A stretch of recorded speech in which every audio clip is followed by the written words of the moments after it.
Broadcast is now starting. All attendees are in listen-only mode. Good morning, everyone. This is Emily Mooney at OCASI from the Maximizing Governance Project. Today we will be having a webinar on communications as part of the Maximizing Governance Project. With me today is the facilitator, Suzanne Shirkin. She is from St. Stephen's Community House, and she'll tell you a little bit more about herself. Before we get started, I'd like to mention that in the handouts section of the webinar software, there is a PDF of today's presentation that you can feel free to download. You'll also see the slides on the screen as we proceed through the webinar. Should you have any questions, and we're very eager for questions, please feel free to enter them into the questions pane, and we will address them as they come up. Or I'll leave it up to Suzanne's discussion. She may wish to handle some of the questions a little bit later in the presentation if she's going to be getting to that material later. So Suzanne, thank you for coming today, and I'll hand it over to you. Okay, thank you, Emily. Hello, all. So I'm hoping you can hear me. I'm hoping you have your handouts, and I'm hoping that you have enough food and water for the next 2 hours, because we will be together for 2 hours. So thank you for attending. It's I have to say that I do a lot of presentations and facilitation, and it's always a little odd speaking to air. So I'd really love to know a little bit about, as we progress, I'd like to know about what your concerns are and how to best address this topic of communication and behavior and conflict. So the more you can tell me about you and about what your concerns are, what you're hoping to hear, the more this can be focused on your particular interests and address your concerns so that you'll come away with value. So I can't ask for an agreement, but if you feel, if you're able to type in comments or acknowledgements, or even give me recognition that you've heard something and that it's sitting well with you or not sitting well with you, just so that there's some kind of interaction, that would be great. So very briefly, you see that I have QMed after my name. That stands for Qualified Mediator. So I come to you as a practicing mediator in workplace situations, mostly some community, and I do work around the country and for a variety of organizations. So I'm happy to be here. A few days ago, in fact, on September 9th, you'll see that that's the date on your handout. I was here in Toronto giving a 2-hour session to folks here, and I heard many people were in the room, and they were very forthcoming about their issues and interests. And so what I recognize is your significant challenges as you are managing the governance of your organization. There are issues of diversity, and that diversity can be diverse cultures on your board, diverse languages, age, diversity in age. That's a big one, I know, because as we have a disparity in age, there is a different generational understanding of what behavior is and what respect is and what contribution is. And so that age can be a significant challenge as well. And that can give rise, all of those issues and differences can give rise to frustrations or miscommunication. I know that many of you may be thinking or concerned about succession planning and what happens when your leader retires, or looking to the future. There's also, I know, what may be challenging for you are facing different agendas on your board. Not everyone, likely, I mean, maybe you're on a board where everyone is very cohesive, but likely you will have people on board with different ideas of what's important and different ideas of what you should be moving towards. And will be challenging, having a challenging attitude around what the agendas and focuses are. Maybe you're facing people with different values and people with different levels of respect, and certainly people with different communication styles. And so we're going to be looking at all of that. I know that's a lot, and I recognize that. Those are just a lot of different differences. And if I haven't covered the challenge you're facing, please identify that. I'd like to know if I've missed something or if there's something in particular that you would like me to address. But generally, we're looking at talking about communications and how we look at what comes up when there are differences and challenges in communication styles and all of those other things we mentioned. So turning to the first page of your handout, I'd like to talk about how things begin to escalate. So whatever the challenge that you have facing you, it almost it almost doesn't matter. I mean, certainly it matters because you want to get to the source of it. But what is really of concern is how you behave around that, and how behavior takes place around that. So I'd like to talk for a few minutes about how conflict arises and why it does. And what's interesting is first of all identifying what conflict is. So conflict is really about when someone feels that they are not being heard. So looking at on your handout, you'll see, I'm just going to read it. Cycle of conflict escalation. When the no, that's not what I want to read. When people hear another person's position, complaints, or demands, it makes them fear that their needs will not be met. People will fear that their needs will not be met, and that's really the key thing. So when people have differences in attitude and behavior and age and language and all these different attitudes, they want to be heard. They want to be heard. And when they feel that they're not being heard, they behave in ways that can look very conflicted, very assertive or aggressive even. Everyone has a different way of expressing their need to be heard. Some people shut down, some people get very noisy, some people get very demanding, some people get very loud, some people get very contrary. However they behave, the impetus, the reason for that behavior is generally the same, which is that they want to be heard.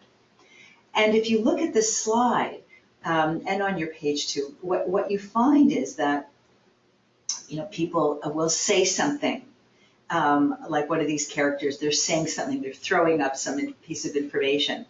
Well, if that piece of information that they're throwing out is being addressed by someone else just throwing out their important piece of information, then you can see what happens. It's just, throwing, it's like, what is it? Oh, shot put, like throwing shot puts, right? Like throwing shot puts. Nobody's catching anything. Nobody's responding. People are just throwing things at each other, throwing ideas. And that's what happens when there is, people aren't being heard. There's an escalation of feeling a sense of fear, basically, and people begin to defend themselves by speaking louder, by being unreasonable. The way to address people who are being, in your mind, difficult is to first begin to ask some questions. And we're going to, as we go through this, we're going to look at various strategies. But here's the thing. When someone is behaving in difficult ways, or you perceive them to be difficult, whatever it is they're saying, the question often comes into our minds, why are they being so difficult? And why are they making my life so difficult? I invite you to reconsider that question. Instead of asking why they are being so difficult, the question I'm inviting you to ask is, what are they defending? What are they trying to be heard about? What do they want me to hear and listen to? What point am I not getting? And that means you have to put away your need to say something important. You have to put away your need to defend yourself or respond or one-up them by loudness or shutting them down or whatever it is. Because the only thing that's going to de-escalate that is by stopping, recognizing what your thought is, what your question is, coming to the question of saying, okay, they need me to hear them. I need to stop getting my point across and I need to hear them. And then move into finding out what they have to say.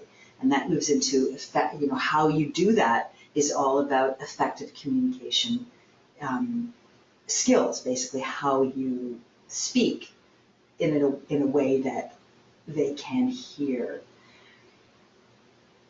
One of the things, if you have a paper and pen handy, I'm hoping you do, or just write on your handout. If you can just write this sentence, it's actually how I operate my own, not only my own world, but my business. The goal here is to speak so others will listen, and listen so others will speak. I wish we could write that down, but I guess we can't. Is there anybody who can write that down? Unfortunately, no. Okay, so the question, so what I'd like you to write down is to speak so others will listen, and listen so others will speak. And so that means, so here's the thing. If you have, if there are issues on your board, issues of differences in age, let's say, they're going to hear you in different, an older person will hear your words in a different way than a young person will. They'll be attributing different meaning, different context, different intonation, different values. And so the invitation here is for you to speak into their listening. Recognize what they're hearing and how they can hear you effectively. So you're going to be listening to them and responding to them in a way that addresses their concerns, spoken in a way that they can hear without, and so really recognizing what kind of tone you're bringing to it, recognizing what kind of words you're bringing to it, what kind of speed. So this is kind of, this is sort of an introduction to understanding how conflict escalates and beginning to take some time to think about how to conduct yourself, and that means how to think first, so that you can de-escalate it. It doesn't escalate. It will escalate if you continue to ignore them and push your agenda and your values. The conflict will continue to escalate. It will de-escalate if you begin to address them. So on this next slide, this is what really takes place when conflict arises. People, when there's this kind of misunderstanding and where one person is throwing out information and not feeling that they're being heard, they suddenly get distrustful. They're not, because they don't feel that they're being heard. There's a communication breakdown. Suzanne, a quick question for you. Mm-hmm. In your experience, on what kind of topics have you seen this communication breakdown happen? It's a really good question. So the topics, I would say, so we're talking governance here, and we're Yes. talking board meetings here.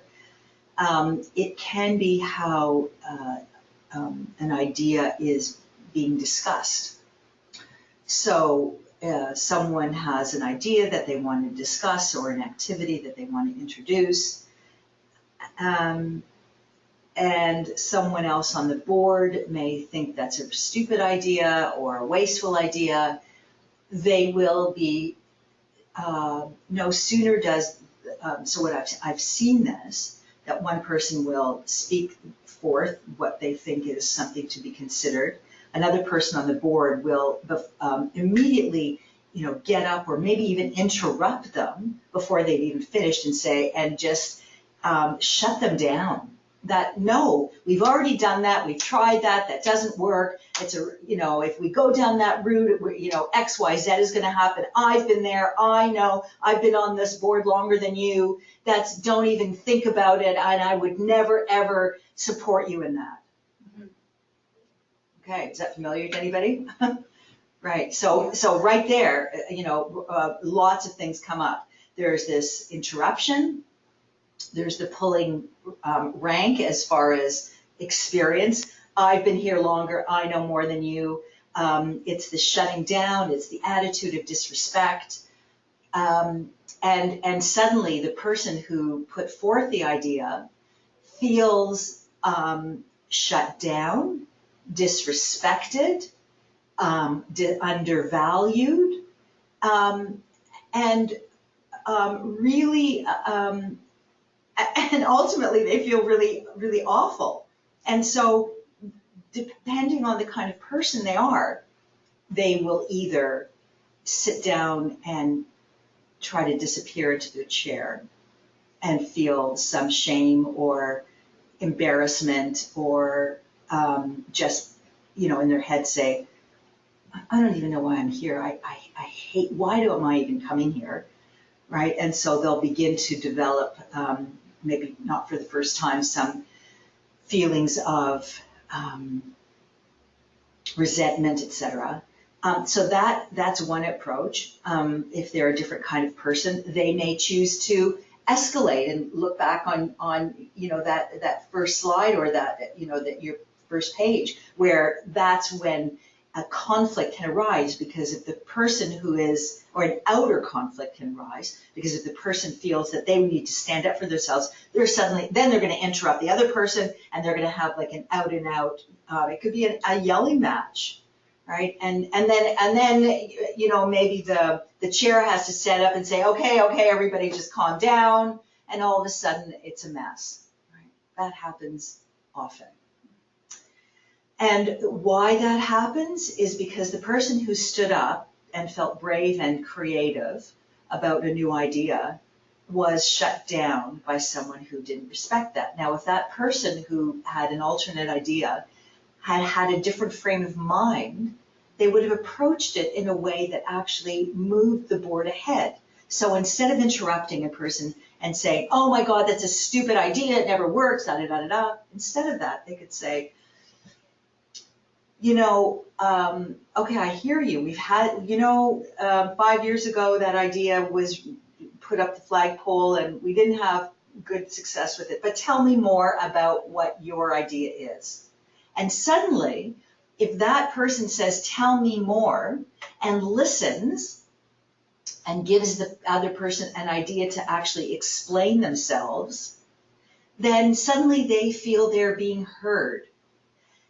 Regardless of how it all falls out, they may be they may be told, no at the end, but the fact that they've been given a chance to be heard in a respectful, non-judgmental way makes all the difference. Okay. Yeah. Mm-hmm. And so if you look in this slide, the fourth point, each person's sense of legitimacy is undermined by the other's criticism. That is, I would say, one of the key aspects of difficulties on boards, is that people undermine each other. People they criticize either openly, or what's even more destructive is behind closed doors. Actually, there's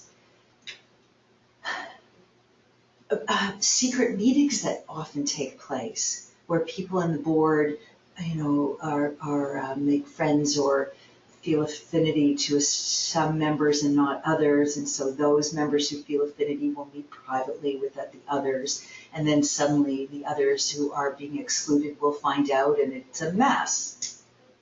It's a mess of feeling undermined, undervalued, othered, all of it.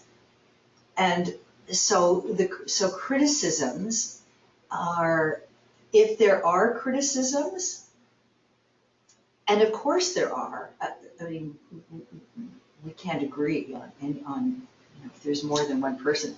But actually, I mean, even who among us has not had disagreements in ourselves, right?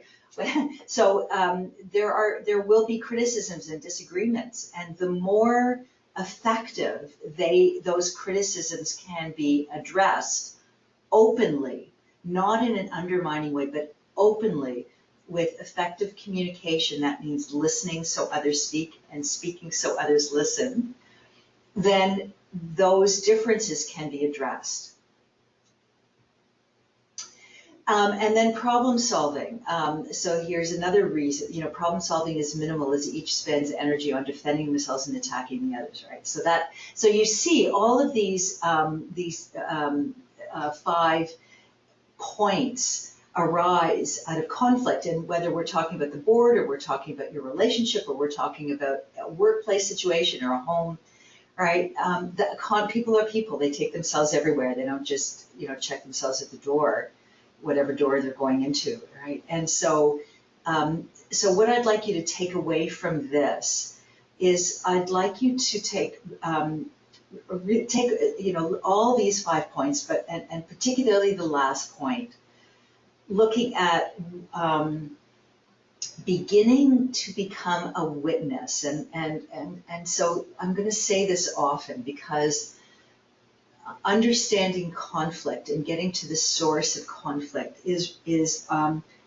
has a lot to do with developing a practice of how we think, how we recognizing what our thoughts are, and knowing when we're shutting somebody down and just trying to go over them, or speak over them, and developing a practice in our brain of tuning in and saying, okay, don't speak over them, don't interrupt them, let them speak, and listen to them before you defend, before you attack. Listen to them. And that's the one key I'd like you to take away from this point here, is developing a practice of tuning into your thoughts in how you listen and respond to what's going on around you. Okay, we're going to move to the next slide, but So I want to move into the next slide and talk about a different, an approach to conflict.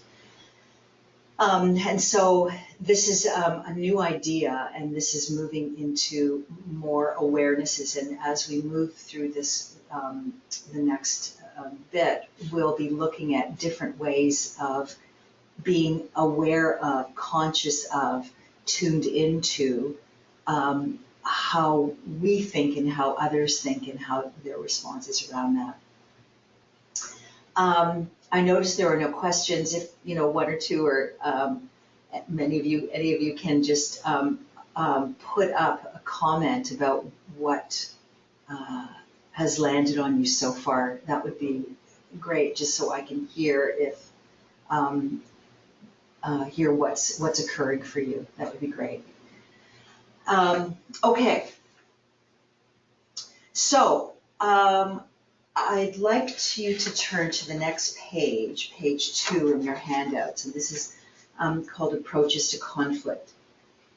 And so what you see are really 3 attitudes. And this is, so I'm going to go through this.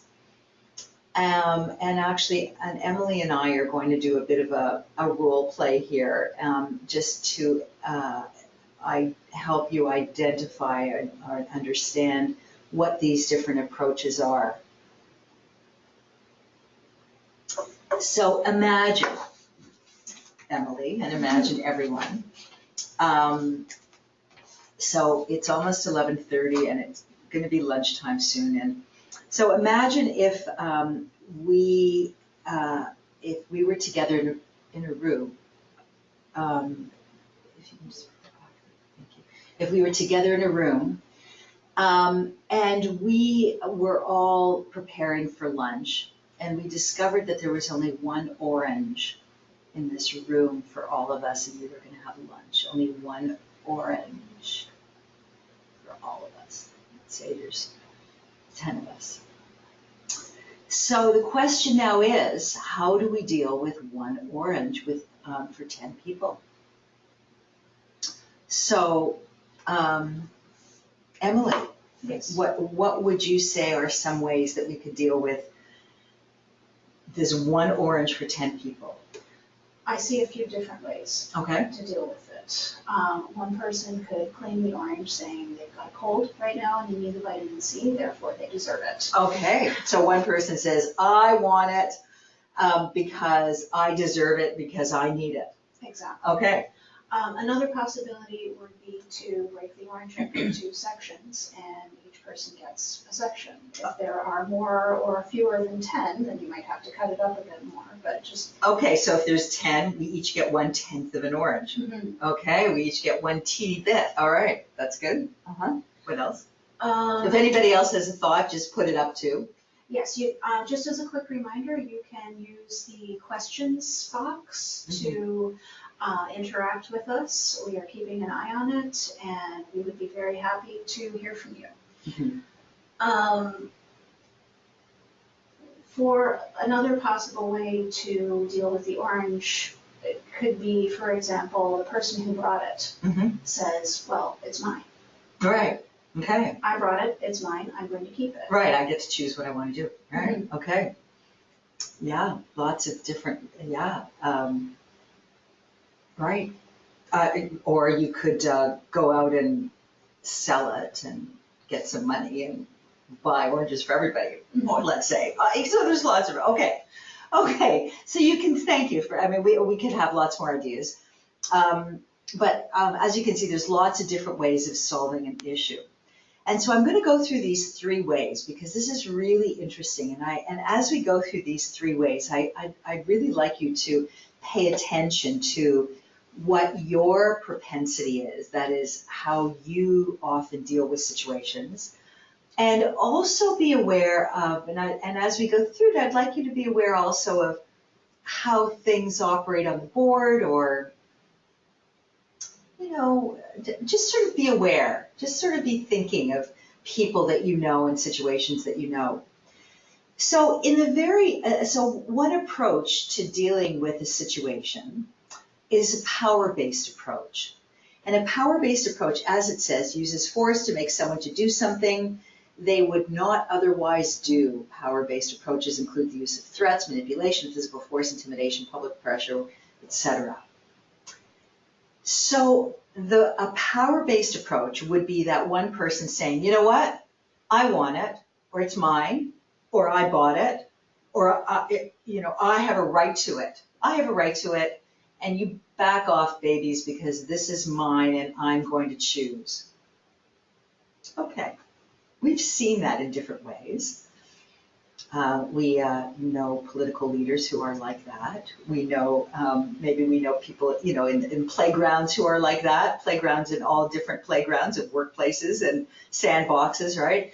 It's mine. It's not yours. And at the very end of the spectrum of behavior around power-based behavior, it's pretty ugly. You get bullying behavior, you get strikes, you get wars, you get people making rules and decisions around each other just to punish them. That's power-based behavior. Someone feels that they have a right to make decisions and will use it. Okay. I think a very important thing to add to that is when people are using power-based approaches, they are taking power away from others. That's a really great thing. Taking power away. I love that. There was a political writer named Iris Marion Young who wrote about what she called the 5 faces of oppression, and powerlessness was one aspect. Yeah, that's exactly right. And when we feel powerless is when our fear rises. Exactly. And when our fear rises, then we go back to that defend attack mode where we, when we get fearful, we feel like we need to defend ourselves, and then we get into that protective, conflicted behavior.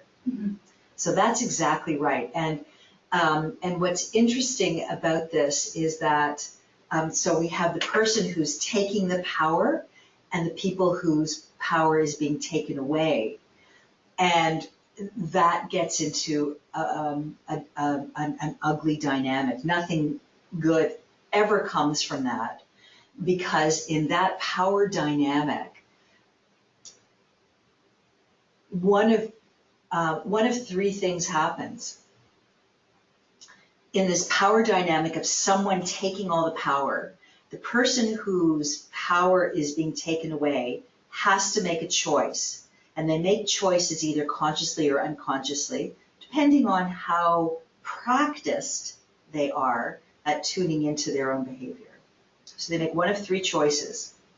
Either they decide at that moment they better come along with the person who's taking power and will support them in everything that best for their maybe personal safety, professional safety, whatever it is. They'll decide to come along with them, even if they may not agree with them. They'll come along with them and say, yeah, I do think you're right, because you did buy it. Okay, so let me help you get that orange for yourself, right? And they'll be kind of their lackey or their support, right? So that they're not creating waves. That's one way. The other thing that the powerless person can choose to do is just avoid, get invisible, or shut down, or back away completely and say, okay, whatever, it's your gig, whatever, I didn't want it anyway, right? And just not even enter into it.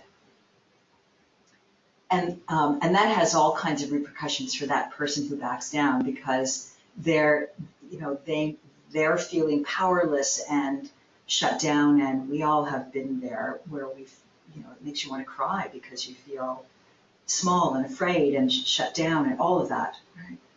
That's the second approach. The third approach is that person who feels powerless is saying, really, buddy?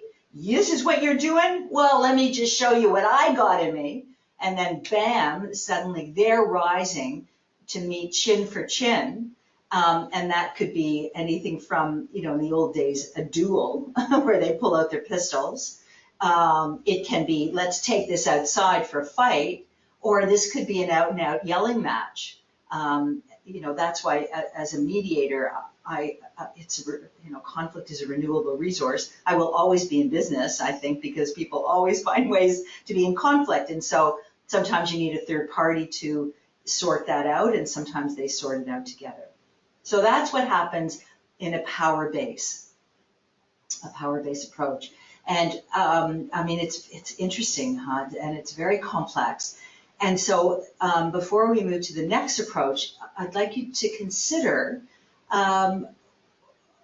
where, if anywhere, that plays out. Are you someone who likes to take power away? Are you someone, and then think about how you behave when someone, in the face of someone else taking power. How do you behave? Are you someone who backs down, acquiesces, or confronts it? So that's really interesting. Again, it's all towards becoming a conscious witness of your behavior. And that's and the more conscious we are, the more we get to choose our behaviors. And I should say before we move on that sometimes choosing to acquiesce or back down is the absolute safest way to behave. So this is not about judgment. There's no judgment here. One approach or one behavior is not better than the other. It's just really being aware of what is going on, what is taking place, and choosing. This is the operative word, choosing your response and behavior. Again, the goal here is to speak so others will listen, and listen so others will speak. Okay. No comments, questions. If there are, please let me know. I'm going to move to the rights-based approach. So the rights-based approach, so remember the situation here is that we have one orange for 10 people. And so someone who takes the rights-based approach is somebody who is really focused on fairness. They'll somebody could say, okay, we have a rule book here. We have our code of ethics here. We have our employment manual here, whatever it is. We have our policies and procedures. Let's look at what it says about that. So a rights-based approach focuses on a general standard, a rule, a principle, a policy, or a process. Someone would ask, what's the rule that applies to everyone, and apply it in that instance. These standards may be explicit and codified in laws, policy manuals, contracts, moral codes, etc. So the thing about a rights-based approach is about fairness. And so if we were taking a rights-based approach to dealing with this one orange for 10 people, everyone would get an equal amount. Whether you wanted the 10th or not, you would get it, because that's in the rule book. So, that can be laughable in the case where everybody gets a 10th of an orange, because, it's not really a valuable. In this case, nobody's really getting any value from it, but it's following the rule. So I'd like you to think about this approach. Many people have a very rights-based approach. In fact, you being in governance is a rights-based approach to managing your organization. Everything about our society is based on a rights-based approach. We live by laws. Now, sometimes, as we know, you only have to watch television or be aware for a minute and a half in the world to know that sometimes our police force, who are built on a rights-based approach, have a power-based approach in disseminating those rules. So there isn't really a straight line or a clear line between all of these approaches. It's more of an attitude. So an attitude of what your thinking is, and then how it's enacted may be slightly different. I don't want this to be muddy, but I just want you to recognize that there are no clear lines. It's really an attitude. So I'd like you to think about where you are. Are you someone who really likes to follow rules and standards and make sure that everything has a fairness to it? And fairness is important in our world because everyone wants to know and be confident that they are being treated fairly. And I can tell you that often when conflict arises, it's because someone feels that they're not being treated fairly. So in that situation where I talked about people on a board who maybe have an affinity to each other and begin to meet in secret meetings or separately, there is this sense that there is not fairness anymore, especially if one of the people who are excluded from these secret meetings get wind of these secret meetings. Suddenly they feel excluded, that they're not being treated fairly, that there is no integrity, that there are no fair rights and rules, and the principles are not being upheld, and they will get into conflict. They will express that. So recognize, recognize how much of the rights-based approach, the fairness, is working, is being respected and valued. Okay, the third approach, coming back to the orange, so we have an orange for 10 people. The third approach is a needs or interest-based approach, and interest-based is language that you often hear in mediation, you hear in some legal cases, but it's really interest-based is very much of language around understanding and wanting to include everyone.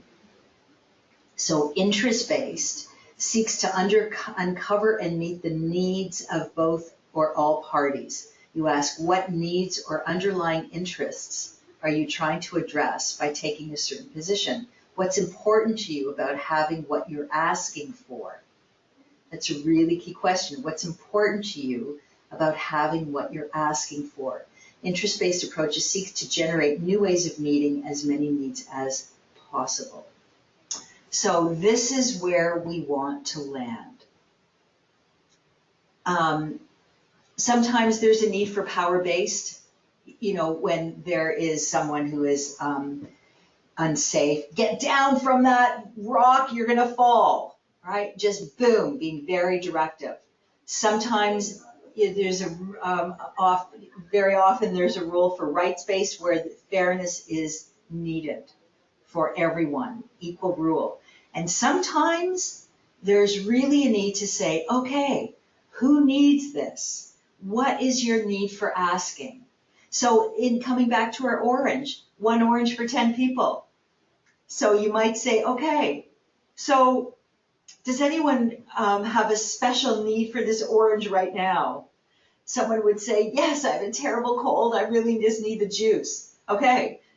Somebody else might say, you know what? I don't really need it because I've got a power bar in my pocket. I don't really need it. Okay. Someone else would say, I just want to smell it because I just really love the smell of orange, and that just gives me energy, and all I need to do is smell the skin of it, right? So suddenly, as you can see, we're carrying on this conversation, and people's interests, their needs, their what's important to them will be expressed, so they are being heard.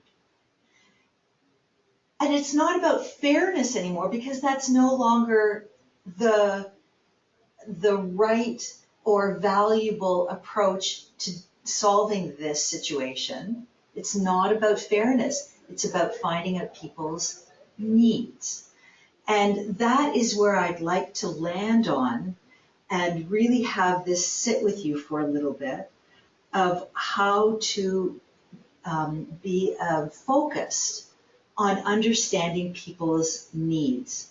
So coming back, before we leave this slide, I just want to come back maybe to your board and a possible situation where someone is saying something, maybe giving new information, or somebody is saying something, shutting down someone else, or cutting them off, or not being respectful. So the question I'm inviting you to ask now is, what are the needs of that person or those people that is not being met? Clearly, there's conflict rising because someone feels that their need is not being met. What is their need? Do they need to be heard?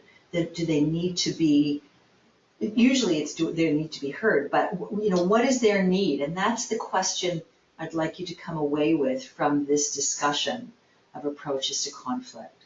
What needs or interests are being asked for?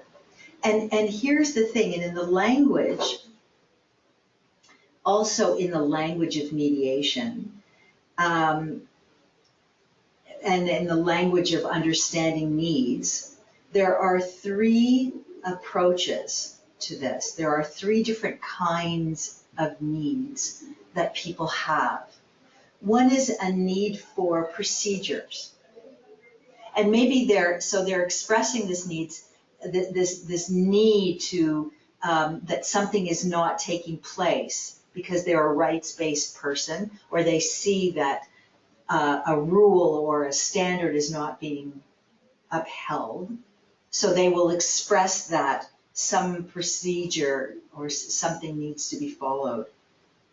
Maybe they're expressing a need, an emotional need to be, they're expressing something about how they feel about a certain situation. So it's not that they want anything done or they want anything to take place. They just they have a need to let you know how they feel about a situation. And the third kind of need that people express is a substantive need. So a substantive need is generally about resources. Time, money, energy are resources.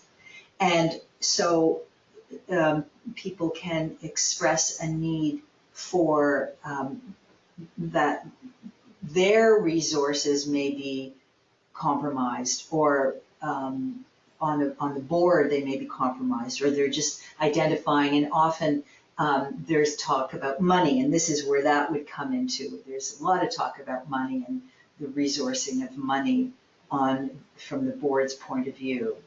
And so so those people are talking about a substantive need that has to be addressed, that is somehow they have an issue with how that's being addressed. So you see how the more we listen, the more conscious we are of what people are saying, the more we can pare down and deconstruct what it is they're really saying.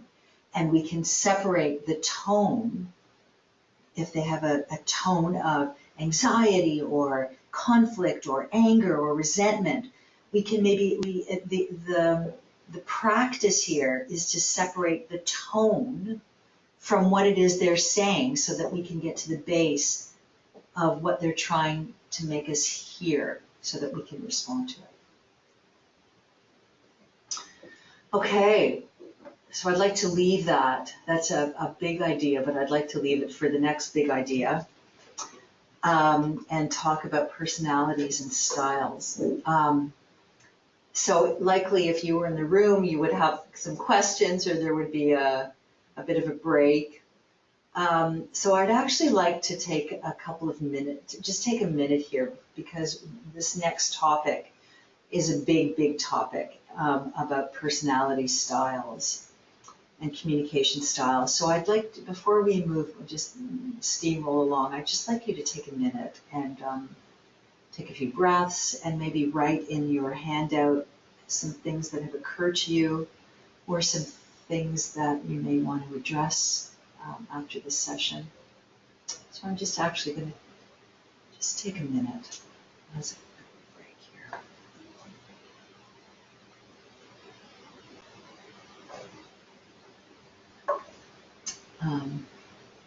So if anybody has a thought to write or even to say hi, that would be great. I'm hoping everybody knows how to, does everybody know how to write, how to include, talk in the chat line? The question box should be pretty straightforward. Yeah, okay. Yeah. So anyone with questions, please feel free to enter them into the question pane. We will see them and answer them either by text or you'll hear us discussing the answers. Or a comment, even saying, yes, I get what you're saying, or a comment or question about what you said. That would be really helpful.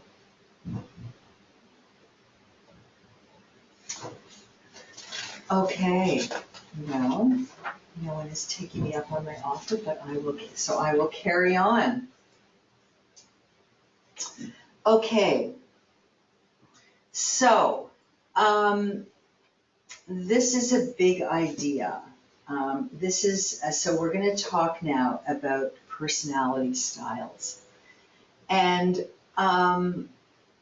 these personality styles are based on archetypal concepts from Carl Jung, who likely you've heard about. And styles that, and likely you've heard about Myers-Briggs. These are systems of thinking of how we identify our own behavior. Because again, and it's coming back to it, and likely you'll be bored hearing me talk about the idea of being a conscious witness.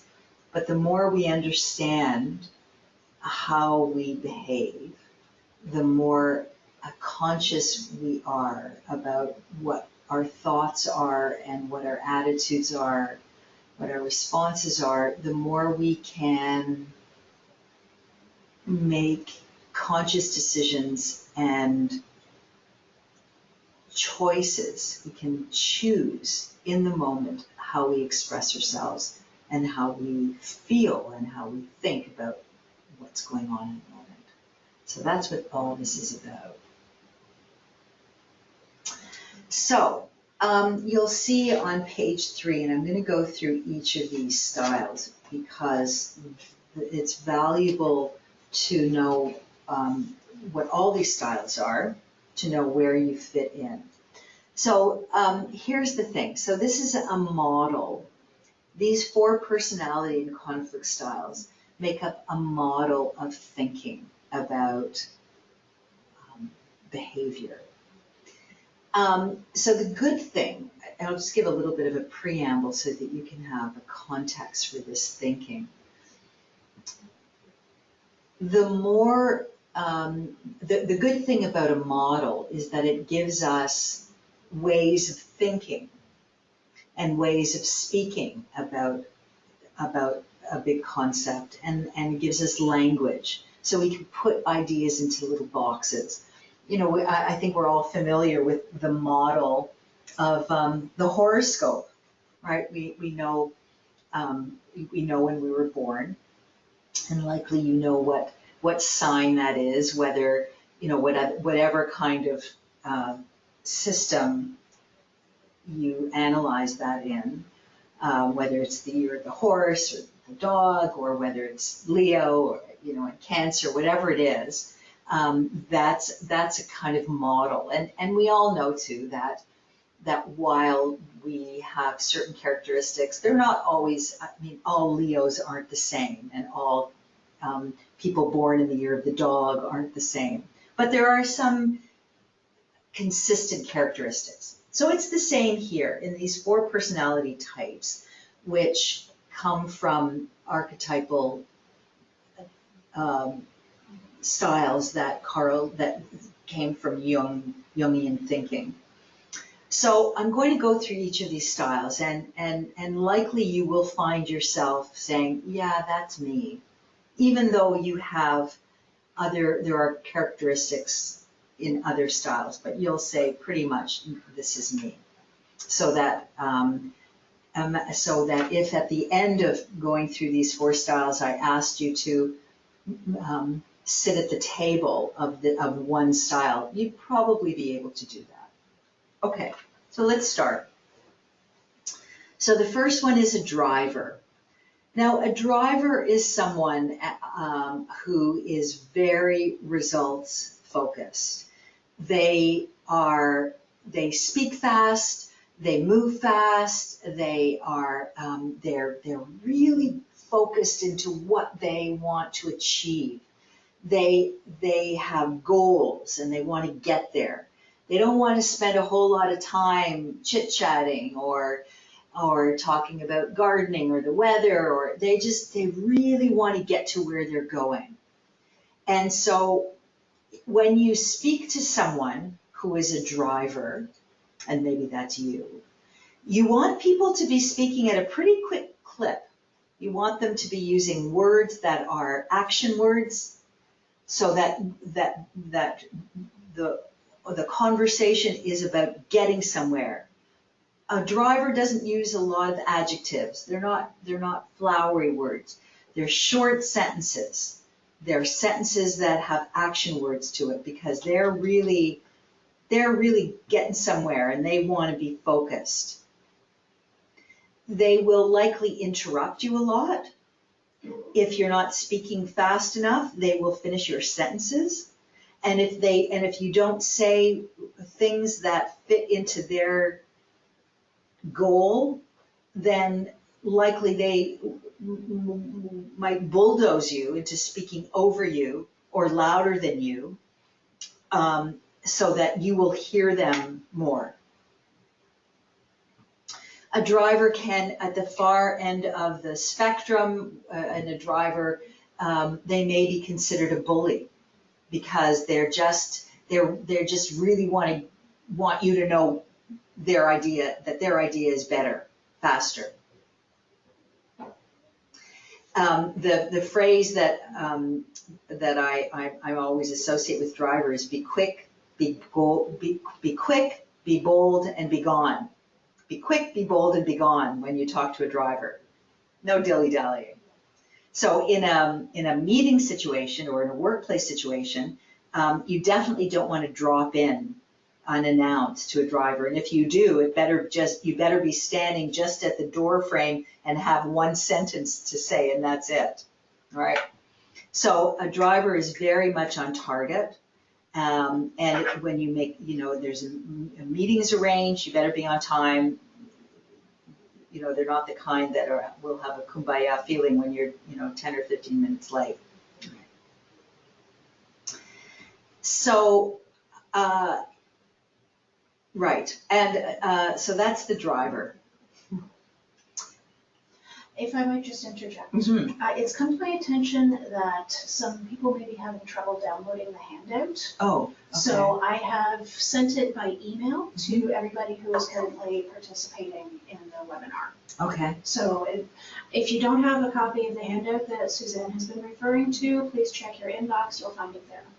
Great, okay, thank you.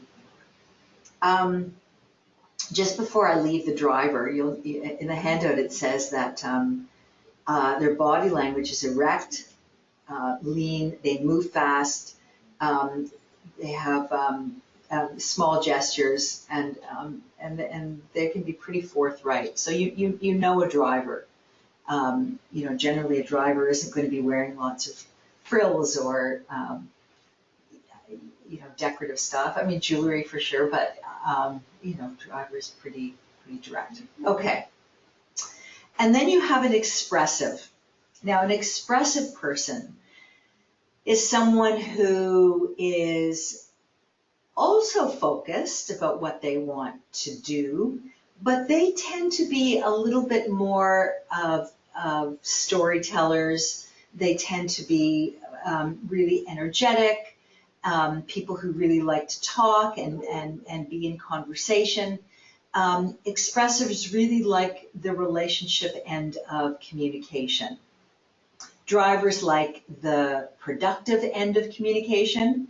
Expressives like the relationship end. And so if you're an expressive or you're speaking to an expressive, you'll know that they're an expressive because they want to engage in context. They want to engage in relationship. They want to know how you feel about something. They want to tell you a backstory about something. They want to have a context for it. There often will be lightheartedness to it.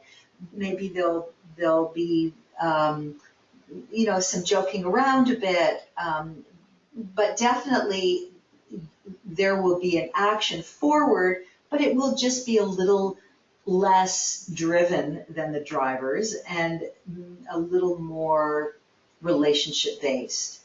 Expressives are the kind that you can drop into for a meeting. If you just say, I was just thinking about something, or just dropping by, can I see you for 5 minutes? Yeah, no problem, right? Often. So expressives are very much more fluid.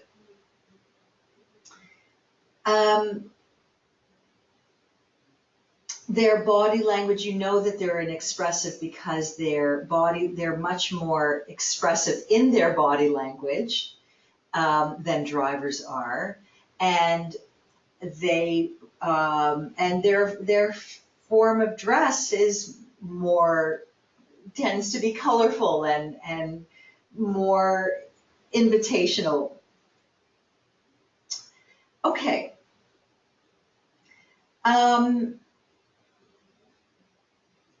So if we were to put colors to these, I would say that the driver would be red, an expressive would be yellow. So now we come to the analytic. And an analytic person, and their color would be blue. An analytic person is someone who is not driven so much to a goal as the drivers. They're not, and as an expressive, an extrovert or somebody who really wants relationship and influence and connection. An analytic is somebody who really loves to get into the detail of things. An analytic is someone who is happy to just research and find out what are the facts and figures behind this. An analytic is someone who is willing to stand by the research and say, yep, everything on that page you can trust. An analytic is someone who does not want to make decisions quickly. So a driver makes decisions fast, an expressive makes decisions fast, because both of those operate from a very quick, focused area. An analytic do not push an analytic to make a quick decision. An analytic likes to consider all aspects. They want to be given time. They do not want to be pushed, because data for them and evidence is everything. They don't care about the relationship of things. They don't care necessarily about how it's going to be used. They just care that everything that comes out of their analytic conclusion is correct.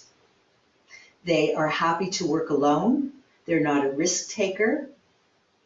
They prefer to be communicated via email so that they can see the path, the stream, the line of emails, if that wasn't the right word, the chain. The course of the conversation. Yeah, right.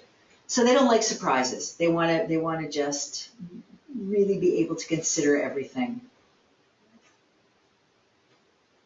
And in a meeting, they may not speak up because it's not their. They may just be really quiet. And then we have the amiable. So the amiable, green would tend to be their color. An amiable is someone who is not driven, like the driver, to make decisions and have a focus. They're not as needy of the expressives to create relationship and make everybody involved.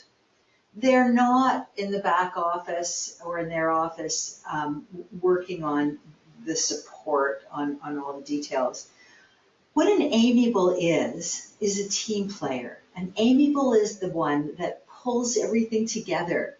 They want to know that everybody has what they need. They want to create the stability and the structure and the way, the operational safety for everyone. So when there's a meeting, they want to make sure that everybody's got the food they need, the room is set up, they've got the papers, they want to make sure that everything is just there for everybody to do their best. And that's what, amiables really like when things work well.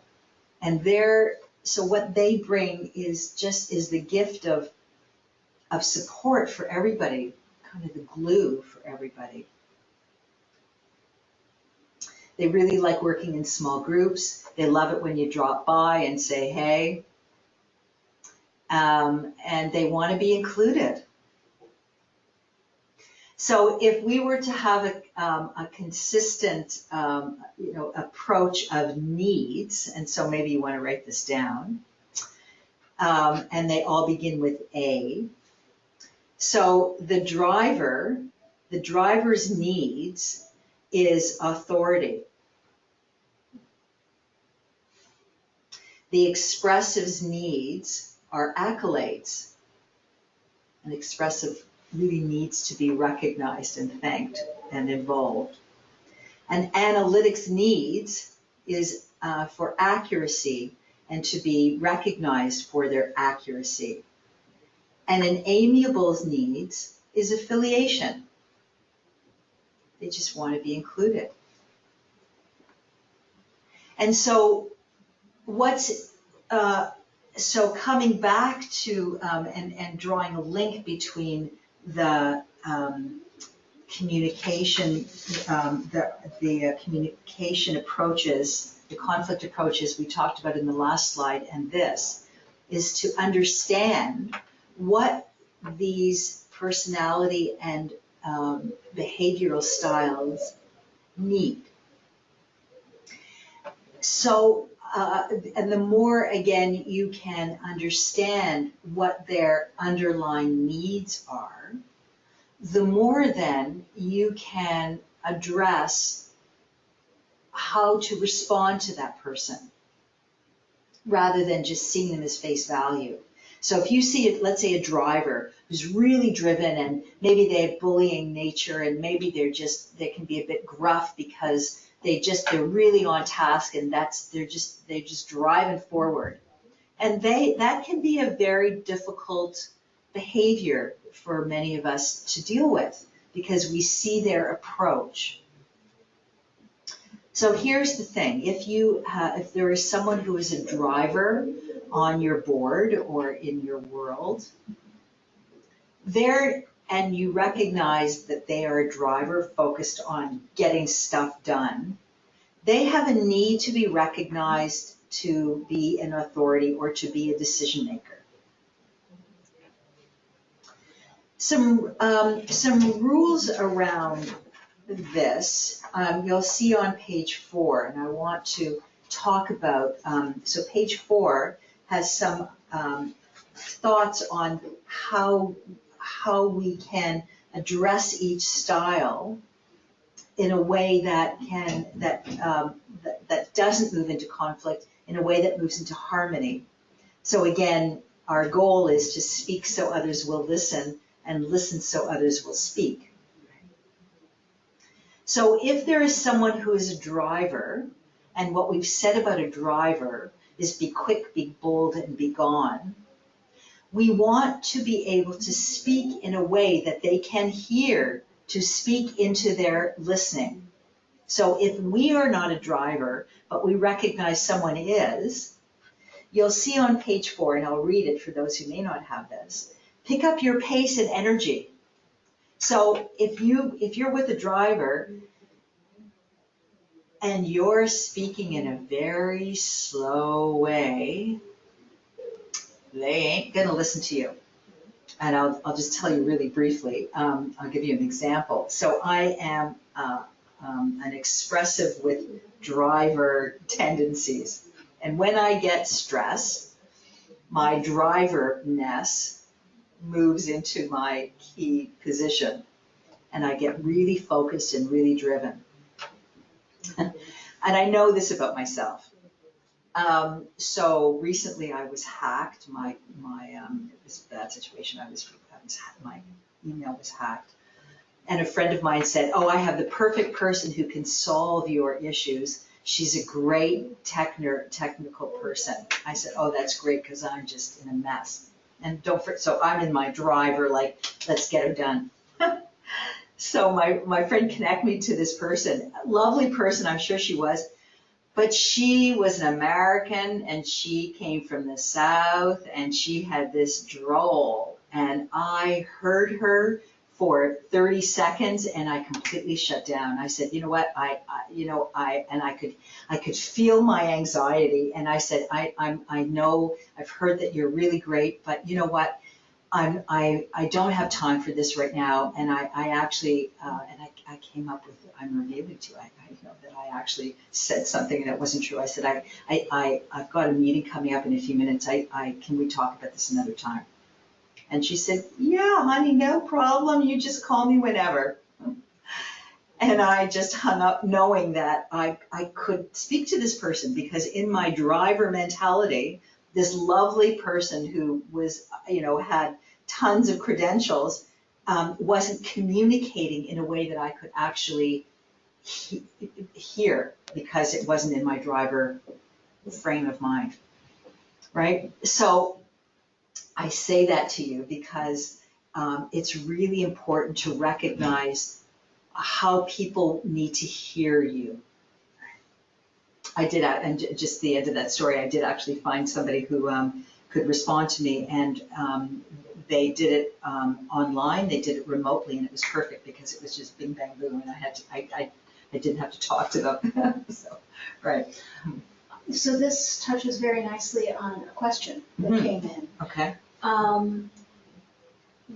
Can a personality entail characteristics from various personalities? Oh my goodness, absolutely. I didn't even wait for you to finish reading that, sir. Absolutely, we are not one style. And I've just actually revealed to you that I'm usually pretty much an expressive, but when I get stressed, I move almost completely into driver.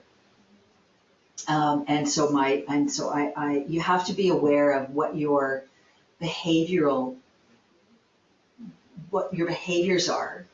And it's also recognizing what you respond to and what behavioral shifts happen within you at different times, right? So I recognize when I get stressed, I become X, right? And so here's the thing. So when I get into stress, and so it's a good thing to ask yourself, so what happens, how do you behave when you are in a bit of a kumbaya, when you're feeling calm, you're not pushed, you're not stressed, you're not in conflict? Where would you put yourself? What's your default? Okay. And so look at those characteristics and recognize what happens to you when you get stressed, and what happens to your personality style and your behavioral style. So if you start out as an amiable, do you suddenly become a driver? Or do you suddenly become an analytic? Like, where do you go? And that will really help you understand more deeply what happens to you when you feel conflict around you. So this is all about recognizing what happens to us when we feel shut down or the fear of not being able to be heard? What happens to us and how do we behave? And what happens to other people? How can we understand what they are expressing and what's going on with them? Okay, so back to our page 4, how can we flex for each style? So with the driver, pick up your pace and energy, be task-oriented, don't de-emphasize feelings, not I don't feel this is right. No, they just want bottom line. Be clear about your goals, cut to the chase, be well organized in your communication. Right.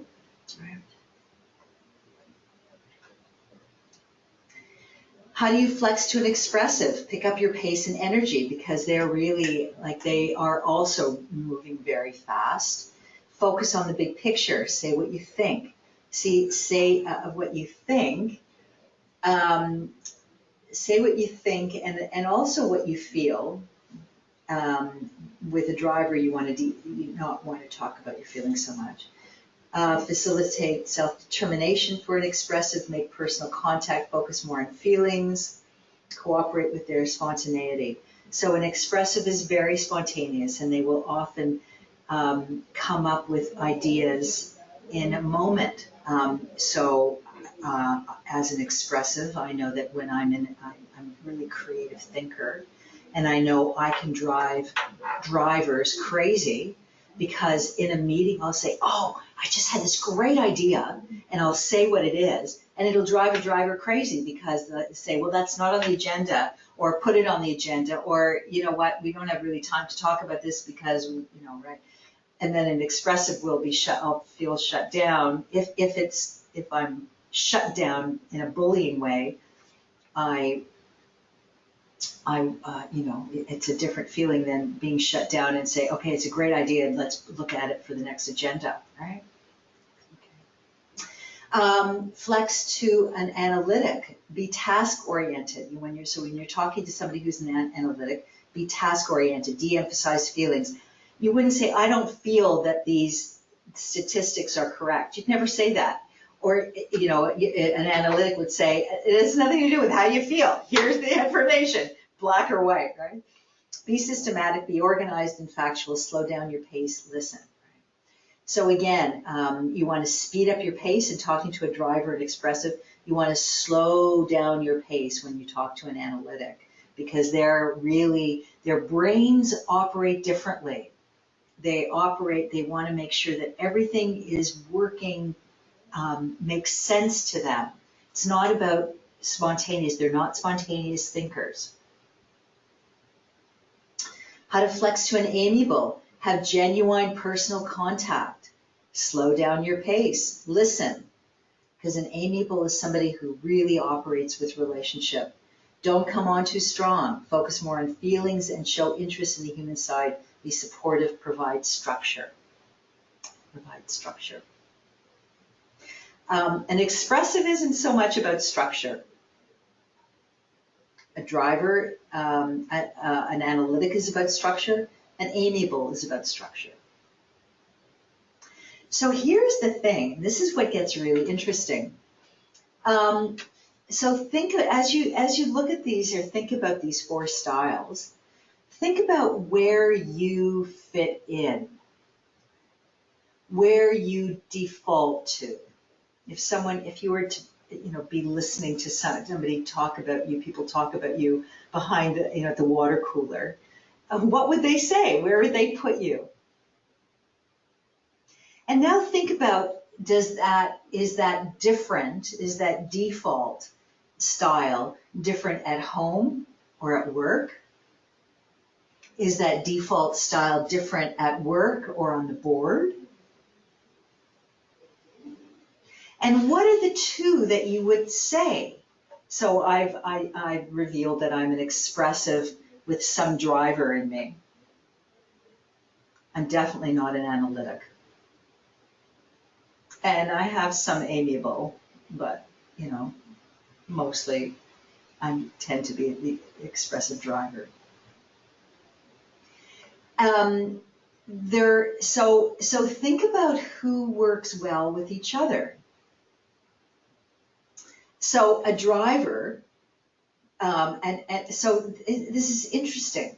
A driver can work really well with an analytic if they are on the same page, so to speak. If they both are moving, if they both have the same goal. So an analytic is perfect for the driver if they are on the same path of getting to the same goal, because an analytic can just be very supportive and effective at giving the driver the stats that they need to move on. However, if an analytic has a different view of where the goal should be, there is conflict from beginning to end, because an analytic won't be interpreting the research in the way the driver has in mind. Right? So you can see how personality styles can really affect communication styles. An expressive and a driver can either be genius or it can be fire. Because if an expressive is supporting the driver, then an expressive can be the one to bring everybody on side to the driver's focus and the driver's goal. But if an expressive and a driver don't work together or don't have the same vision, an expressive will just work to take the driver down and will be effective at it because they have the relationship piece that the driver doesn't.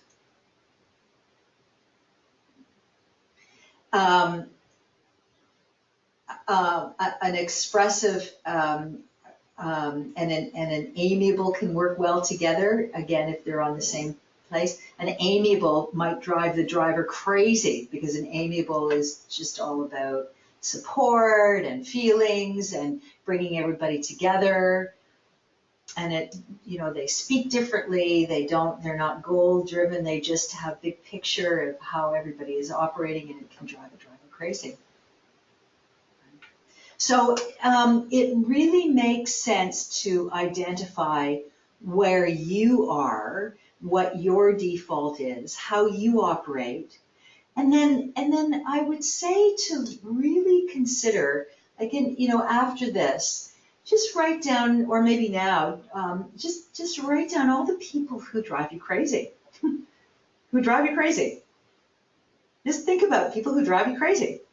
And try to put them into these categories. Maybe consider whether they're rights-based or power-based. And just try to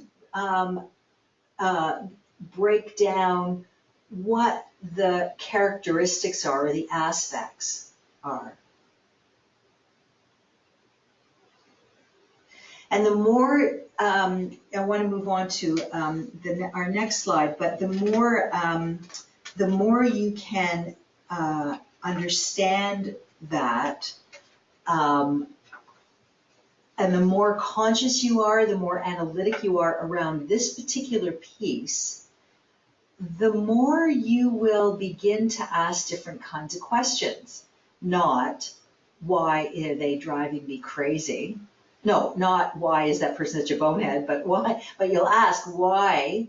What is it about them that's driving me crazy? That's what you want to ask. What is it about them that's making me crazy? That's making me so upset? And it could be the speed. It could, whatever it is. But you're breaking it down rather than judging it. You're beginning to separate yourself and get a bit disassociated from their behavior so that you can look at it and break it down. And that helps a lot to come up with then strategies. And again, why? So that we can speak so others will listen, and listen so others will speak. Okay, so I'm so sorry. That was, I should have had that up because that was your, Sorry, I was just reading those styles. So these are the flexing, how to flex to the different characteristics. Okay. All right. So again, I want to spend some time now looking at two different aspects, looking at two more ideas of how we operate together and how we work together. Is there any, again, I just want to take a breath because there's a lot of ideas here. Anything, Emily, that, any questions, comments that to be addressed? Nothing has come in, but Okay. I will certainly let you know as they do. Okay. All right, so we're on page 5 of our handout, and page 5, and this is about the decision-making approaches. So we all make decisions based on different criteria. So just to review where we've come from,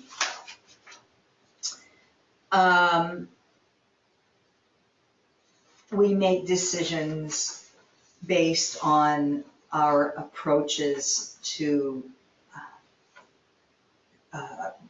approach, whether we take a power-based approach, a rights-based approach, or a needs or interest-based approach.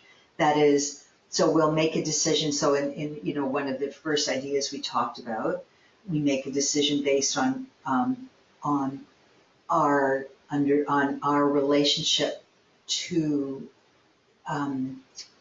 power and whether or not we feel we want to take power or give power away, whether or not decisions can be based on whether or not we feel an affinity towards fairness or being right, or we can make decisions based on how attuned we are to the needs of individuals or the interests. We can make decisions based on whether we are a driver focused on the agenda, focused on the goal, whether we're an expressive and we want to include everyone in a relationship, or whether or not we're basing our decisions simply on the empirical evidence that we've come up with, or we're making decisions based on just how much affiliation we have and whether we're deferring to others. So those are those ideas all contribute to, we are such complex beings, aren't we? So now we've come to another concept of how we make decisions. And so this is about how, what we intrinsically feel about our role in the work and our relationship to our work. So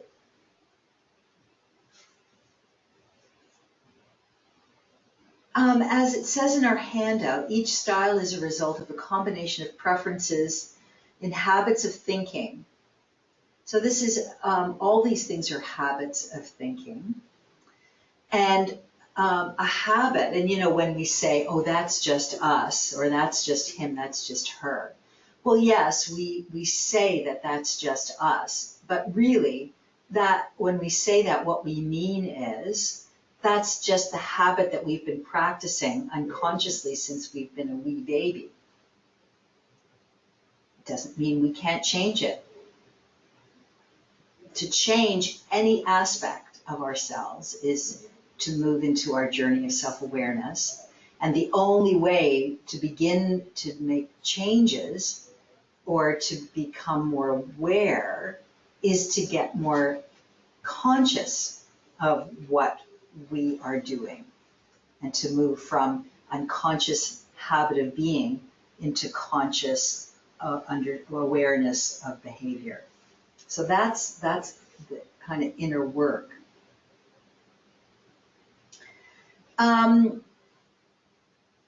So we all have different ways of wanting things to take place. So, if you have your handout, I'm just going to read this because this is really interesting.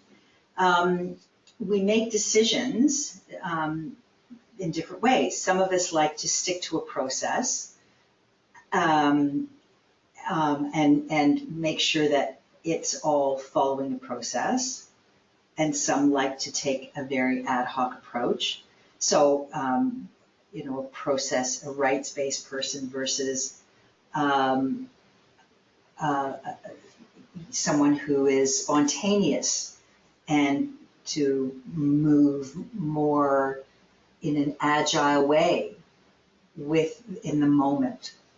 Two very different attitudes and approaches. You might be a decision maker that likes to take action quickly and just like spontaneously, intuitively make decisions, take actions. Or you might be someone who is very cautious and steps back and really wants to look at the whole picture before you make decisions. Maybe you're somebody who likes to gather information in a very narrow way. So you're a really good researcher around a very specific topic. So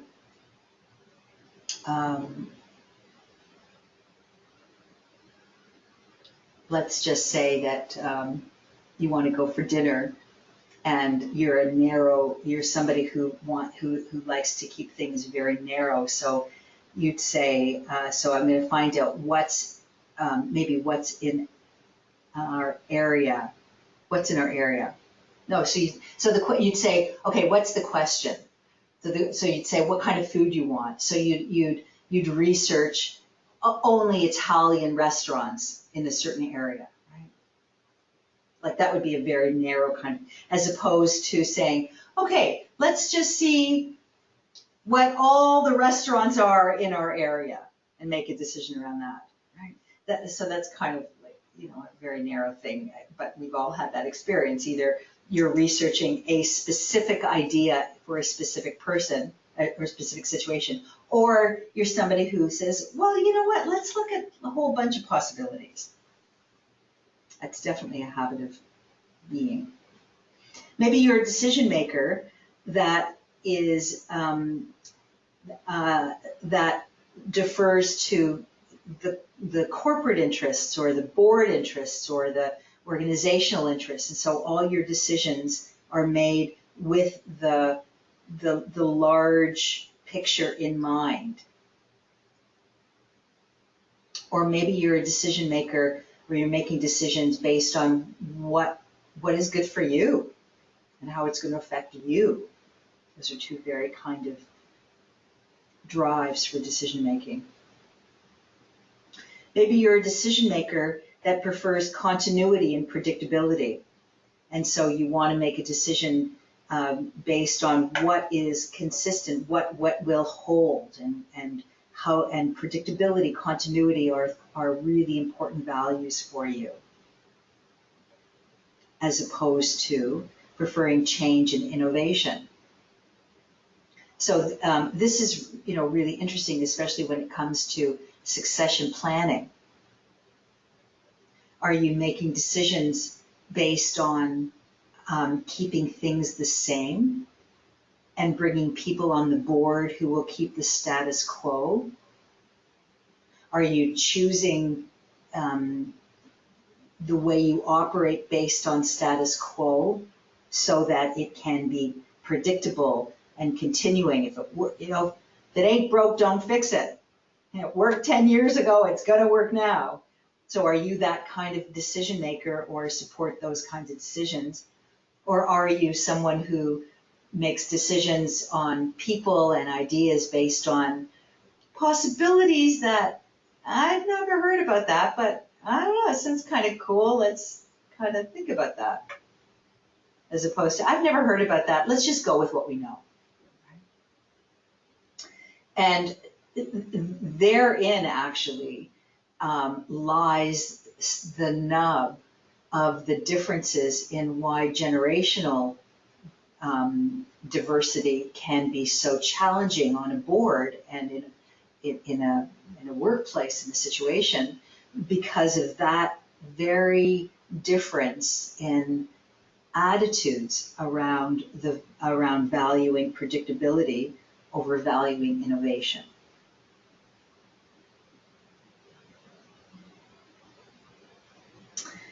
And the other aspect, the last thing about decision making, is about tending to talk about backstory versus focusing on facts. So what this one is about is looking at the history to help you inform the future, as opposed to just dealing with what is. So I want to say that there is no judgment. Nothing is right or wrong here. This is not about one being better than the other. There is no right thinking versus wrong thinking. This is just awareness. And in every situation, every situation requires a different approach to decision making and a different approach to awareness. Some situations absolutely benefit from knowing what the history is. And some situations absolutely benefit from having a very cautious, measured approach. And some situations really can be open to being innovative and having a forward-looking view. It depends on how, on your integrity around it, your openness to it. And my invitation here, before we go through these 5 styles, my invitation here is to think about, in those alternate ideas, where you are. If you're someone who likes to stick to a process, that's great. However, when someone does have a spontaneous idea and moves and suggests something really unexpected in the moment, how do you respond? Do you respond willingly? Do you shut them down in your brain or openly? How do you respond? Is there judgment?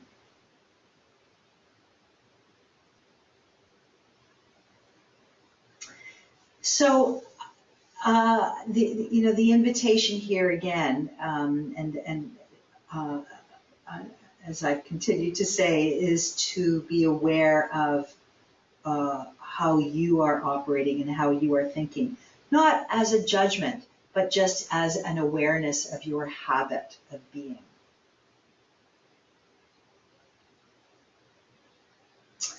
Okay, so let's talk about these 5 styles. So the visionary. So I'll just read what's in the handout. The visionary decision maker is a champion of radical change with a natural gift for leading people through turbulent times. Visionaries like change, gather information relatively narrowly, and are strongly focused on action. In their penchant for making quick decisions, they don't always consider the full picture. So a visionary loves the big picture. A visionary is not someone who likes detail. So that's why, a visionary, just to mix metaphors here, a visionary kind of a decision maker would be great with to partner with an amiable kind of a person, because an amiable kind of a person is someone who can look after all the details of things going on, whereas, and can support the visionary looking at the big picture, because the visionary is not looking at risks. The visionary is not looking at details. The visionary is not looking where they're stepping. They're really looking at how this, blue sky is going to take place. And often they will step into muck, literally and figuratively, because they're not really looking at what's, what the obstacles are. But they have these fabulous blue sky thinking ideas. And so if someone is a visionary, it's brilliant. It's a way of thinking. It's the way their brain is structured. So if someone is a visionary, support them. Don't continue to shut them down because it's ridiculously, too big, or we don't have money for that, or where did that come from? Whatever. If someone has the ability to think big, hear them and maybe partner them with an analytic kind of a person who can put together some ground rules or facts and figures to say, okay, it's a fabulous idea, but do we have actually enough money to do it? Or how can we actually get people from here to there? Whatever it is, so that you don't just shut them down because it's not within your vision, but help them bring that to fruition in some way. And likewise, if you're a visionary, ensure that you are working with someone who can help you see the potholes and help you make the right decision so that you're not just jumping to this big, fat, beautiful idea without getting the details sorted out. A guardian. So a guardian is a model of fairness who's focused on preserving the health, balance, and values of the organization.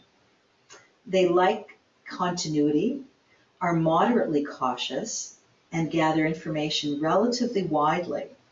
The guardian can also be too cautious and slow-moving during a crisis or when there is a strong need for change.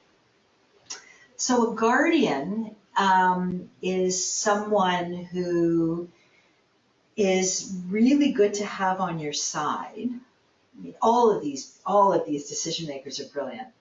A guardian will keep safe the rules. A guardian will keep safe the focus for the organization or the board. A guardian will make sure that that decisions are right for everyone, and that ultimately the organization will be protected and considered primarily. So often people who are attracted to board positions are guardian type people because they have an inner sense of drive and need to support, protect, and manage effectively, keeping the organization and the board operating in ways that have integrity. So often a guardian will want to shut down a visionary because it might be contrary to their cautious approach. And then we have a motivator. So motivators are decision makers when there is a need for change. They are charismatic, can convince people of the need for action, and build alignment among parts of the company. But like all good storytellers, they risk believing the story in the face of countervailing facts. So a motivator would be like the expressor. A motivator is somebody who gets people really engaged and really interested in what's going on. And they create the cultural story of what is taking place. People love motivators because they're so much fun. A motivator, if a motivator and a visionary and a guardian all work together, it's magic, because there is a huge sense of integrity and excitement also. A guardian doesn't really cause excitement. A guardian can be really reliable but not exciting. And a visionary can be exciting but really in their own mind because they don't care about bringing other people on board. But when the motivator is involved, it brings people on board. So you can see as we go through this how important it is to have lots of different kinds of people on your board, and how it would be valuable to attribute rules in some ways by saying, by understanding people's behaviors and getting them to maybe take on roles of motivator or guardian, as the case may be. And then we come to the flexible leader. They're more versatile than other types of leaders. They're comfortable with uncertainty. They're open-minded in adapting to circumstances and willing to involve a variety of people in the decision-making. They can, however, get paralyzed by their own flexibility and being too open to all ideas. So a flexible leader is kind of like a motivator, but they are, they tend to they tend to kind of move very well with all aspects of behaviors. They're comfortable with uncertainty. So that's a really key thing about a flexible person. Comfortable with uncertainty, because not everybody is comfortable with uncertainty. Guardians are not comfortable with uncertainty. Guardians are there to protect the status quo. Flexible people like uncertainty because they can move. Motivators are like uncertainty too. It's a competency. Good leaders are comfortable with uncertainty. And if you're someone who is not comfortable with uncertainty, that might be something to think about.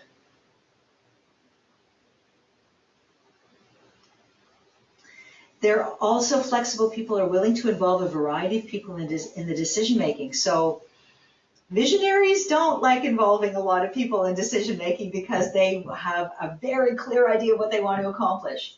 Guardians also don't see the need to involve a lot of people in decision making. They're the ones who will tend to have those secret meetings and gather people around them who support the groundedness of what they see as the base integrity of the organization, because they don't like differences.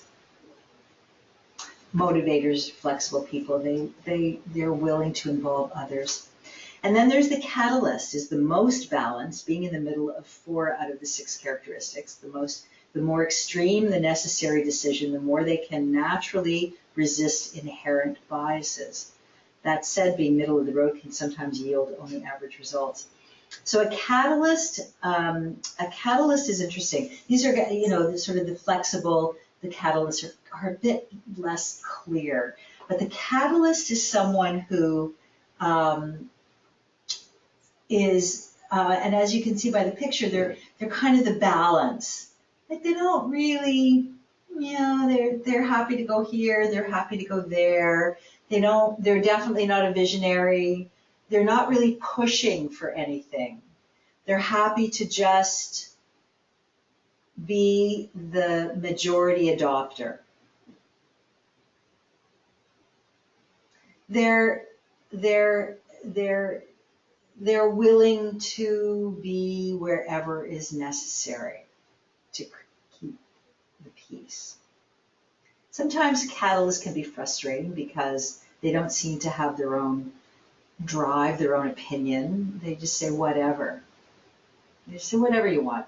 Where do you want to go for lunch? Whatever you want. What do you want to have for dinner? Whatever you want. It can drive you crazy, right? Because you want them to have an idea. But on the other hand, when there is a crisis or there's a difficult situation, they're going to be the one to help keep the peace. So you can see there are different roles, and so you can see that a driver, for example, coming back to the 4 archetypes, a driver might tend to be the visionary. That would be one type. The analytic might tend to be the guardian. Right? The amiable might tend to be the flexible or the catalyst. The expressor might tend to be the motivator. So you can see how certain characteristics will play out in certain roles within the board and within life.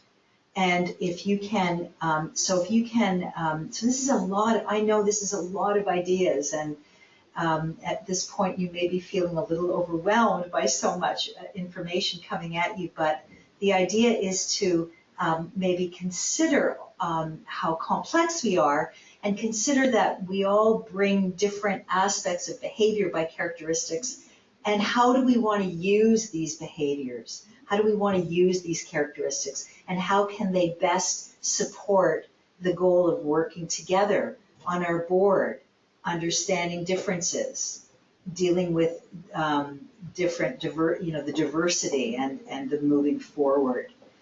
What are the rules? And it might be valuable now that you've had this discussion or these ideas. It might be valuable to talk about this with all the board members and find out what roles are people see themselves. I mean, just even talking about these 5 decision-making approaches, maybe ask everyone to identify with one, where they see themselves on the board. Do they see themselves as the guardian? Do they see themselves as the visionary or the catalyst? Where do they see themselves? And that would give everyone an idea of who sees themselves, what role each person wants to bring to the board. Okay, so taking one last breath and one last page, let's move to our last slide. And our last slide and the last page in our handout is about how we bring all this together, creating a collaborative climate, because ultimately that's what we want to talk about. So, as you can see from your handout and also from the slide, there are 4 building blocks here that are really key to understanding or bringing a cooperative approach to the board's operations. And you might want to bring this, talk about these 4 aspects on your board. And so the question, so I'm just reading this on the handout. How do we begin to create a climate right for conflict resolution? So how not to bring, how to address conflict. The climate is like the foundation of a house. It needs to be in place before you can build on it. So the climate, another word for climate is culture. How can you create a culture on your board that is as supportive and that has the values that you want? Do you know the values that you want to create? I was just about to say creative, but then I realized I didn't say that. I said instead. I didn't say that because that's my value.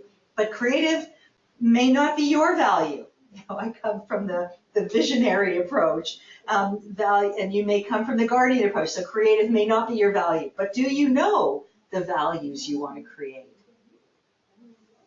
So starting from the top, conflict resolution builds empowerment. The team members are motivated, supported, and equipped to solve conflicts in creative and constructive ways. So under that line, I would say to write, speaks so others will listen, and listen so others will speak, as we've talked about throughout. The conflict resolution piece is about recognizing that we all bring different styles of communication, and we all need to be heard. Not move into fear of being shut down, but being heard. And that contributes in a significant way to the culture of a board, or the culture of any organization, is having within the culture that knowing, that deep knowing that every single person will be heard, respected, valued, and not shut down. It's huge. So that's where effective communication skills comes in. And so if there was to be training, that would be where that piece would come in. And then the next piece towards building trust and building a collaborative climate is cooperation. Team members interact with, help, and support each other, builds trust and interdependence. So cooperation, the only way to have cooperation is if people have those skills that they built from above, of speaking and listening skills, where regardless of how different opinions they may have, they have the skills to hear each other and be heard by each other. And that builds trust and cooperation and a willingness to work together, regardless of the style or the role you have on the board. And then communication, and that communication piece continues to be essential for building understanding, safety, and trust. Team members talk openly and honestly about important issues and differences. They keep the lines of communication open. So you see that once you have communication, you have cooperation, you resolve conflicts easily. Once you know how to resolve conflicts easily, then you can have cooperation and communication. And then the last really key piece, and this is such a key piece, is appreciation and respect. Team members do things to create goodwill and recognize each other's contributions. And that's so key, because I would say that in all organizations and families, regardless of who they are, people don't say enough to each other that they appreciate each other, that they recognize each other. And I want to say, as we close down and end this, to ask yourself, what is working? What is working on your board and not working? Are you appreciating each other? Are you acknowledging each other? Are you recognizing each other for what each of you is bringing? You're working together in a totally voluntary position. Nobody's getting paid for this. And so you're giving your heart, your soul, your presence, your connection to this. One of the things that will help so much in oiling this structure that you've created is to recognize each other, appreciate each other, tell each other what value you see that they're bringing, and really make each other feel that they are being heard, that they're being valued, that they're being listened to, regardless of their approach, regardless of their style, regardless of their communication behavior. We all want to be appreciated, respected, and valued. And so on that note, I invite you to take away from this the insights to your own conscious awareness of your own behavior, your own needs in how you communicate and how you want to be heard, a recognition of your behavior so that you can hear others effectively, and a willingness to recognize, appreciate, and acknowledge each other. You can manage all that. Kumbaya. There will not be conflicts, and you'll be able to resolve them as they come up. So, thank you all. I really appreciate you staying and hearing all this. I can be reached. Well, Emily, you have my information, or Emily can send out my information so I can be reached through email or through St. Stephen's. And I wish you well, and I wish you collaborative, cooperative, understanding conflict. Thank you. Thank you very much, Suzanne. It's been a pleasure, and you've shared a lot of very valuable information that I hope will be of help to the participants who've been here today and the folks who will listen to the webinar in the future. So again, thank you very much, and we're out of time. Okay. The next slide was St. Stephen's. Okay. We did have one last question, but I'll take that up with you through email, and we can ask I'll ask you to respond directly to the participant. Okay, what was the question? It was about which personality would fit into each decision-making approach. Oh, okay, so I talked about that a little bit. Yes. Okay. Yeah. All right. Thanks again, and Okay. you have the webinar. Okay. 2 hours. That was a lot.